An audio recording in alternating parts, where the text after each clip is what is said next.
भोपाल, जहां पर इस वक्त पीएम नरेंद्र मोदी हिंदी सम्मेलन में पहुंच चुके हैं। कि नई पीढ़ी को पता चलेगा ऐसा डायनासोर हुआ करता था।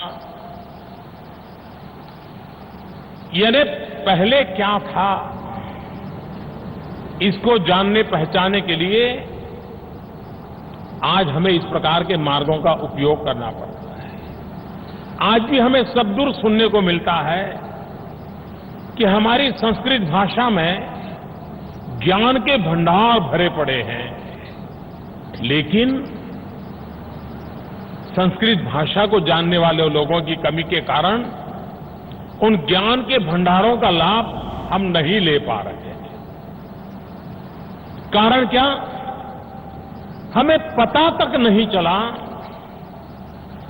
कि हम अपनी इस महान विरासत से धीरे धीरे कैसे अलग होते गए। हम और चीजों में ऐसे लिप्त हो गए कि हमारा अपना लुप्त हो गया। और इसलिए हर पीढ़ी का ये दायित्व बनता है कि उसके पास जो विरासत है, उस विरासत को सुरक्षित रखा जाए, हो सके तो संजोया जाए और आने वाली पीढ़ियों में उसको संक्रमित किया जाए। हमारे पूर्वजों ने वेद पाठ में एक परंपरा पैदा की थी कि वेदों के ज्ञान को पीढ़ी दर पीढ़ी ले जाने के लिए वेद पाठी हुआ करते थे, और लिखने पढ़ने की जब सुविधा नहीं थी, कागज की खोज नहीं हुई थी, तो उस ज्ञान को स्मृति के द्वारा दूसरी पीढ़ी में संक्रमित किया जाता था और पीढ़ियों तक ये परंपरा चलती रही। और इस इतिहास को देखते हुए ये हम सबका दायित्व है कि हमारे जितने भी प्रकार के आज पता चले कि एक पंछी है, उसकी जाति लुप्त होते होते 100-150 हो गई है, तो दुनिया भर की एजेंसियां उस जाति को बचाने के लिए अरबों खरबों रुपया खर्च कर देती है। कोई एक पौधा अगर पता चले कि उस इलाके में एक पौधा है, अब बहुत ही कम स्पेसिमेन रह गए हैं, तो उसको बचाने के लिए दुनिया अरबों खरबों खर्च कर देती है। इन बातों से पता चलता है कि इन चीजों का मूल्य कैसा है। जैसे इन चीजों का मूल्य है, वैसा ही भाषा का भी मूल्य है। और इसलिए जब तक हम उसे उस रूप में नहीं देखेंगे, तब तक हम उसके महात्म्य को नहीं समझेंगे। हर पीढ़ी का दायित्व रहता है भाषा को समृद्धि देना। मेरी मातृभाषा हिंदी नहीं है, मेरी मातृभाषा गुजराती है। लेकिन मैं कभी सोचता हूं कि अगर मुझे हिंदी भाषा बोलना न आता, समझना नहीं आता, तो मेरा क्या हुआ होता।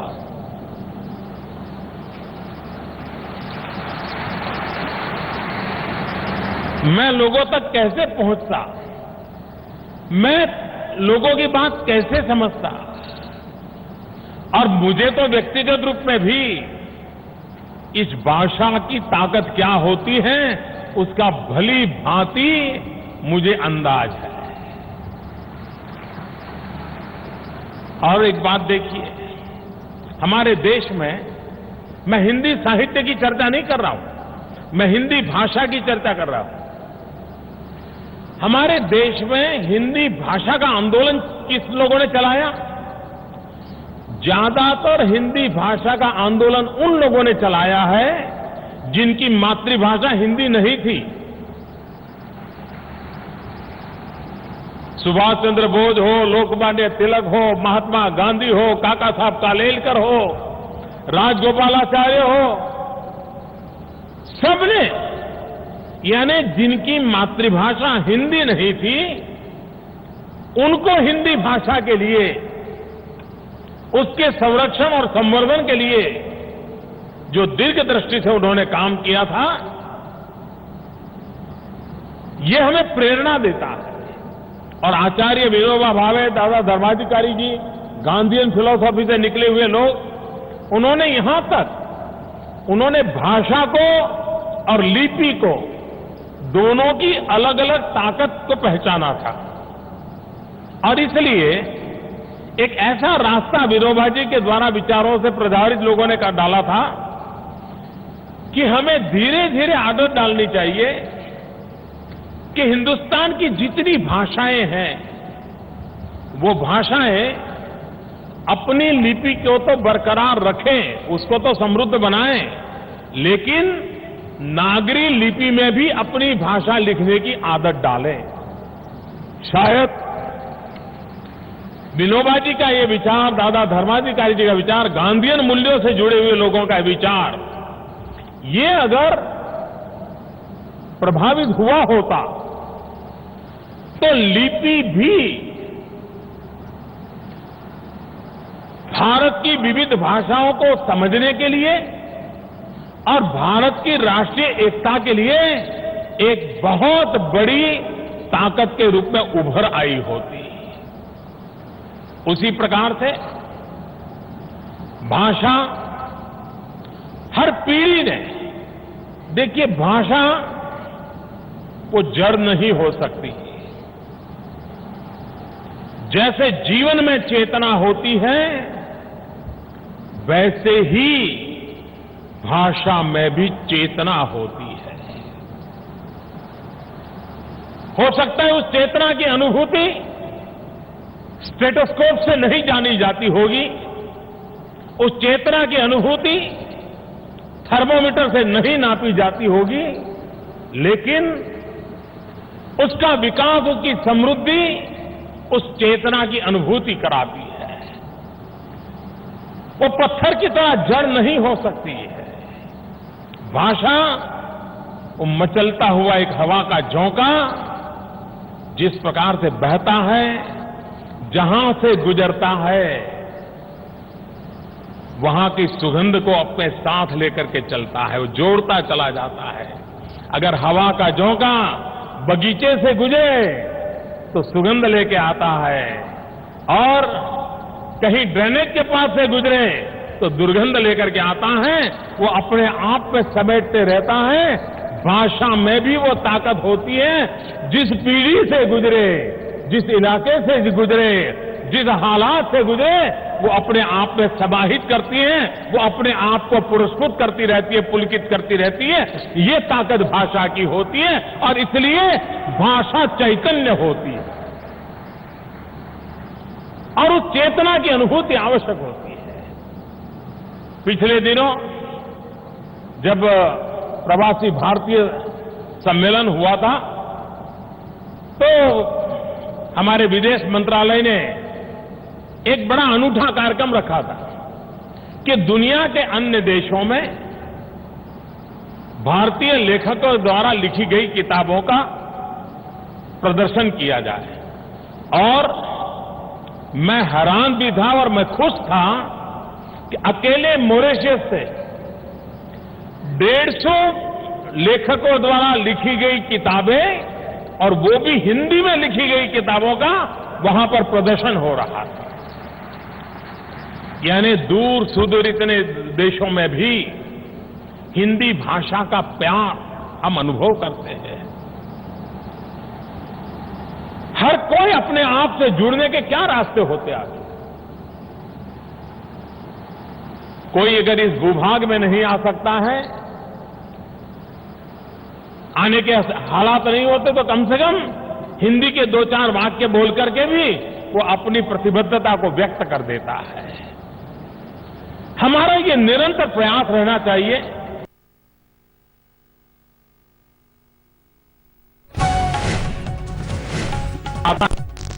पर चर्चा करें, क्या कभी हम हिंदी और तमिल भाषा का वर्कशॉप करें? और तमिल भाषाओं में जो इस पर अद्भुत चर्चा करें। क्या कभी हम हिंदी भाषा का हिस्सा बना सकते हैं क्या? हम कभी बंगला भाषा और हिंदी भाषा के बीच वर्कशॉप करें और बंगला के पास जो अद्भुत शब्द रचना हो, अद्भुत शब्द हो जो हिंदी के पास न हो, क्या हम उनसे लेख कर सकते हैं भाई ये भी दीजिए, हमारी हिंदी को समृद्ध बनाने के लिए इन शब्दों की हमें जरूरत है? चाहे जम्मू कश्मीर में गए डोगरी भाषा में दो चार ऐसे शब्द मिल जाएं, दो चार ऐसी कहावत मिल जाए, दो चार ऐसे वाक्य मिल जाएं, वो मेरी हिंदी में अगर फिट होते हैं, हमें प्रयत्न पूर्वक हिंदुस्तान की सभी बोलियां, हिंदुस्तान की सभी भाषाएं जिसमें जो उत्तम चीजें हैं उसको हमें समय समय पर हिंदी भाषा की समृद्धि के लिए उसका हिस्सा बनाने का प्रयास करना चाहिए और ये अविरत प्रक्रिया चलती रहनी चाहिए। भाषा का गर्व कितना होता है। मैं तो सार्वजनिक जीवन में काम करता हूं, कभी तमिलनाडु चला जाऊं और वणक्कम बोल दूं, वणक्कम, और मैं देखता हूं कि पूरे तमिलनाडु में मैं काम करता हूं, कभी तमिलनाडु चला जाऊं और वणक्कम बोल दूं, वणक्कम, और मैं देखता हूं कि पूरे तमिलनाडु में इलेक्ट्रीफाइंग इफेक्ट हो जाता है। भाषा की ये ताकत होती है। बंगाल का कोई व्यक्ति मिले और भालो आची पूछ लिया, उसको प्रसन्नता हो जाती है। कोई महाराष्ट्र का व्यक्ति मिले, कशे काय चलता है, एकदम प्रसन्न हो जाता है। भाषा की अपनी एक ताकत होती है और इसलिए हमारे देश के पास इतनी समृद्धि है, इतनी विशेषता है। मातृभाषा के रूप में हर राज्य के पास ऐसा अनमोल खजाना है, उसको हम कैसे जोड़ें और जोड़ने में हिंदी भाषा एक सूत्रधार का काम कैसे करें, उस पर अगर हम बल देंगे हमारी भाषा और ताकतवर बनती जाएगी और उस दिशा में हम प्रयास कर सकते हैं। मैं जब राजनीतिक जीवन में आया तो पहली बार गुजरात के बाहर काम करने का अवसर मिला। हम जानते हैं हमारे गुजराती लोग हिंदी कैसी बोलते हैं, तो लोग मजाक भी उड़ाते हैं। लेकिन मैं जब बोलता था तो लोगों मानते मुझे पूछते थे, मोदी जी आप हिंदी भाषा सीखे कहां से, आप इतनी हिंदी अच्छी बोलते कैसे हैं? अब हम तो वही पढ़े जो सामान्य रूप से पढ़ने को मिलता है, थोड़ा स्कूल में पढ़ाया जाता उसे ज्यादा नहीं। लेकिन मुझे चाय बेचते बेचते सीखने का अवसर मिल गया, क्योंकि मेरे गांव में उत्तर प्रदेश के व्यापारी जो मुंबई में दूध का व्यापार करते थे, उनके एजेंट, और ज्यादातर उत्तर प्रदेश के लोग हुआ करते थे, वो हमारे गांव के किसानों से भैंस लेने के लिए आते थे और दूध देने वाली भैंसों को वो ट्रेन के डिब्बे में मुंबई ले जाते थे और दूध मुंबई में बेचते थे। और जब भैंस दूध देना बंद करती थी तो फिर आकर के वो गांव में छोड़ जाते और उसके कॉन्ट्रैक्ट के पैसे मिलते थे। तो ज्यादातर रेलवे स्टेशन पर ये मालगाड़ी में भैंसों को लाना ले जाने का कारोबार हमेशा चलता रहता था। उस कारोबार करने वाले ज्यादातर उत्तर प्रदेश के लोग हुआ करते थे और मैं उनको चाय बेचने जाता था। उनको गुजराती नहीं आती थी, मुझे हिंदी बिना के बेचे जाने बिना चारा नहीं था, तो चाय ने मुझे हिंदी सिखा दी थी। भाषा सहजता से सीखी जा सकती है। थोड़ा सा प्रयास करें, कमियां रहती है, जीवन के आखिर तक कमियां रहती हैं, लेकिन आत्मविश्वास खोना नहीं चाहिए। आत्मविश्वास रहना चाहिए। कमियां होगी, थोड़े दिन लोग हंसेंगे, लेकिन फिर उसमें सुधार आ जाएगा। और हमारे यहां गुजरात का तो स्वभाव था कि दो लोगों को अगर झगड़ा हो जाए, गांव के भी लोग हो, वो गुजराती में झगड़ा कर ही नहीं सकते। उनको लगता है कि गुजराती में झगड़े में प्रभाव पैदा नहीं होता है, मजा नहीं आता है। जैसे ही झगड़े की शुरुआत होती है तो वो हिंदी में अपना शुरू कर देते हैं।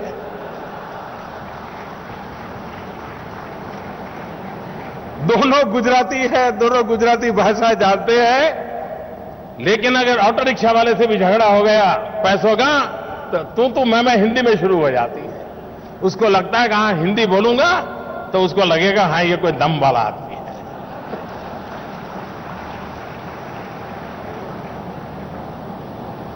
मैं इन दिनों विदेश में मेरा जहां जाना हुआ, मैंने देखा है कि दुनिया में विदेश का कैसा प्रभाव हो रहा है और कैसे लोग विदेश में हमारी बातों को समझ रहे हैं, स्वीकार कर रहे हैं। मैं गया था मॉरिशस, वहां पर विश्व हिंदी साहित्य का सेक्रेटेरिएट अब शुरू हुआ है, उसके मकान का शिलान्यास किया है और विश्व हिंदी साहित्य का एक सेंटर वहां पर हम शुरू कर रहे हैं। उसी प्रकार से मैं उज्बेकिस्तान गया था, सेंट्रल एशिया में।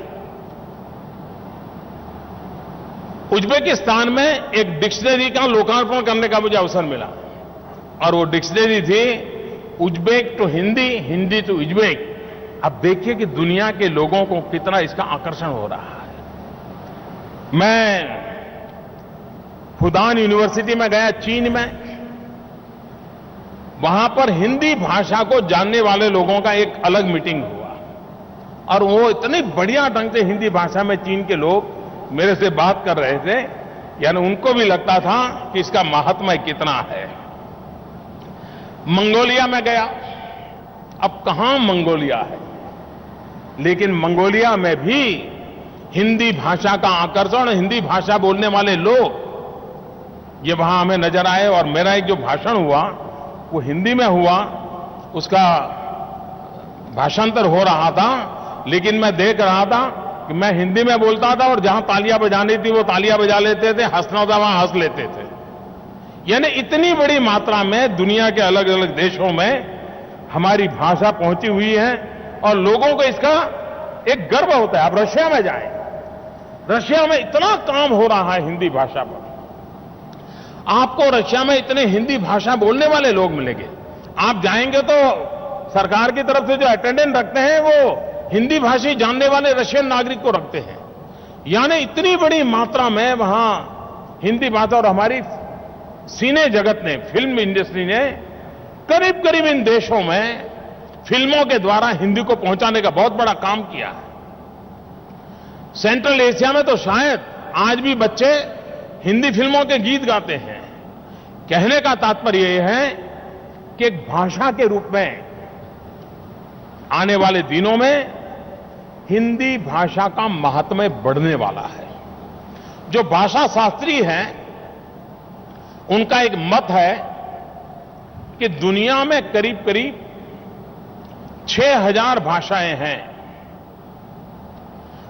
और जिस प्रकार से दुनिया तेजी से बदल रही है, उन लोगों का अनुमान है कि 21वीं सदी का अंत आते आते इन 6000 भाषाओं में से 90% भाषाओं का लुप्त होने की संभावनाएं दिखाई दे रही है। ये भाषा शास्त्रियों ने चिंता व्यक्त की है कि छोटे छोटे तबके के लोगों की जो भाषाएं हैं और भाषाओं का प्रभाव और रिक्वायरमेंट बदलती जाती है, टेक्नोलॉजी का प्रभाव बढ़ता जा रहा है। विश्व की 6000 भाषाएं हैं, उसमें से 21वीं सदी का अंत आते आते 90% भाषाओं के लुप्त होने की संभावना है। अगर ये चेतावनी को हम न समझे और हम हमारी भाषा का संरक्षण संवर्धन न करें तो फिर हमें भी रोते रहना पड़ेगा। हां भाई, डायनासोर ऐसा हुआ करता था, फलानी चीज ऐसी हुआ करती थी, वेद के पाठ ऐसे हुआ करते थे। हमारे लिए वो आर्कियोलॉजी का विषय बन जाएगा, हमारी वो ताकत खो देगा। और इसलिए हमारा दायित्व बनता है कि हमारी भाषा को हम कैसे समृद्ध बनाएं और चीजों को जोड़ें। भाषा के दरवाजे बंद नहीं किए जा सकते और जब जब उसको एक दीवारों के अंदर समेट दिया गया तो भाषा भी बची नहीं और भारत भाषा समृद्ध भी नहीं बनी। भाषा में वो ताकत होनी चाहिए कि हर चीजों को अपने आप में समेटते ले और समेटने का उसका प्रयास होता रहना चाहिए और उस दिशा में होता है विश्व में इन चीजों का असर कैसा होता है। कुछ समय पहले इजराइल का, जैसे हमारे यहां नवरात्रि का फेस्टिवल होता है या दीपावली का फेस्टिवल होता है, वैसा उनका एक बड़ा महत्वपूर्ण फेस्टिवल होता है हैनुका। तो मैंने इजराइल के प्रधानमंत्री को सोशल मीडिया के द्वारा ट्विटर पर हिब्रू भाषा में हैनुका की बधाई दी। 3-4 घंटे के भीतर भीतर इजराइल के प्रधानमंत्री ने इसको एक्नॉलेज किया और जवाब दिया। और मेरे लिए खुशी की बात थी कि मैंने हिब्रू भाषा में लिखा था, उन्होंने हिंदी भाषा में धन्यवाद का जवाब दिया।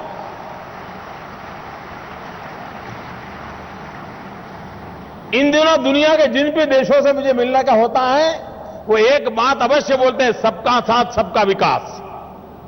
उनकी टूटी फूटी भाषा, उनकी उच्चार करने का तरीका कुछ भी हो, लेकिन सबका साथ सबका विकास। ओबामा मिलेंगे तो वो भी बोलेंगे, पुतिन मिलेंगे तो वो भी बोलेंगे। कोशिश करते हैं। हम अगर हमारी बातों को लेकर के जाते हैं तो दुनिया इसको स्वीकार करने के लिए तैयार होती है। और इसलिए हमारी कोशिश होनी चाहिए कि हमारी भाषा को समृद्धि मिले, हमारी भाषा को ताकत मिले, और भाषा के साथ ज्ञान का और अनुभव का भंडार भी होता है। अगर हम हिंदी भी भूल जाते और रामचरितमानस को भी भूल जाते तो हम जैसे बिना जड़ के एक पेड़ की तरह खड़े होते। हमारी हालत क्या हो गई होती। हमारे जो साहित्य के महापुरुष हैं, अगर आप बिहार के हमारे फणीश्वरनाथ रेणु उनको न पढ़े तो पता नहीं चलता कि उन्होंने बिहार में गरीबी को किस रूप में देखा था और उस गरीबी के संबंध में उनकी क्या सोच थी। हम प्रेमचंद को न पढ़ें तो पता तक नहीं चलता कि हम यूं के हमारे ग्रामीण जीवन के एस्पिरेशन क्या थी और वैल्यूज के लिए अपनी आशा आकांक्षाओं को बलि चढ़ाने का कैसा सार्वजनिक जीवन का स्वभाव था। जयशंकर प्रसाद हो, मैथिली शरण गुप्त हो, इसी धरती के संतान क्या कुछ नहीं दे के गए हैं। लेकिन उन महापुरुषों ने तो हमारे लिए बहुत कुछ किया। साहित्य सर्जकों ने जीवन में एक कोने में बैठ करके मिट्टी का दिया, तेल का दिया जला जला करके अपनी आंखों को भी खो दिया और हमारे लिए कुछ न कुछ छोड़ के गए। लेकिन अगर वो भाषा ही नहीं बची तो इतना बड़ा साहित्य कहां बचेगा, इतना बड़ा अनुभव का भंडार कहां बचेगा। और इसलिए भाषा के प्रति लगाव, भाषा को समृद्ध बनाने के लिए होना चाहिए। भाषा को बंद दायरे में सिमट कर रह जाए इसलिए नहीं होना चाहिए। आने वाले दिनों में डिजिटल वर्ल्ड हम सबके जीवन में एक सबसे बड़ा रोल पैदा कर रहा है और करने वाला है। बाप बेटा भी आजकल, पति पत्नी भी व्हाट्सएप पर मैसेज कन्वे करते हैं, ट्विटर पे लिखते हैं कि आज शाम को क्या खाना है। इतने हद तक उसने अपना प्रवेश कर लिया है। जो टेक्नोलॉजी को जानकार है उनका कहना है कि आने वाले दिनों में डिजिटल वर्ल्ड में 3 भाषाओं का दबदबा रहने वाला है। अंग्रेजी, चाइनीज, हिंदी। और जो भी टेक्नोलॉजी से जुड़े हुए हैं उन सबका दायित्व बनता है कि हम भारतीय भाषाओं को भी और हिंदी भाषा को भी टेक्नोलॉजी के लिए किस प्रकार से परिवर्तित करें। जितना तेजी से इस क्षेत्र में काम करने वाले एक्सपर्ट हमारी स्थानीय भाषाओं से लेकर के हिंदी भाषा तक नए सॉफ्टवेयर तैयार करके, नए ऐप तैयार करके जितनी बड़ी मात्रा में लाएंगे, आप देखिए ये अपने आप में भाषा एक बहुत बड़ा मार्केट बनने वाली है। किसी ने सोचा नहीं होगा कि भाषा एक बहुत बड़ा बाजार भी बन सकती है। आज बदली हुई टेक्नोलॉजी की दुनिया में भाषा अपने आप में एक बहुत बड़ा बाजार बनने वाली है। हिंदी भाषा का उसमें एक महात्मा रहने वाला है।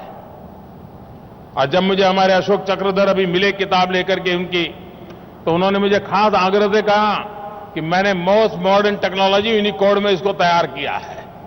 मुझे खुशी हुई कि हम जितना हमारी रचनाओं को और हमारे डिजिटल वर्ल्ड को, इंटरनेट को हमारी इन भाषाओं से परिचित करवाएंगे और भाषा के रूप में लाएंगे, हमारा प्रसार भी बहुत तेजी से होगा, हमारी ताकत भी बहुत तेजी से बढ़ेगी।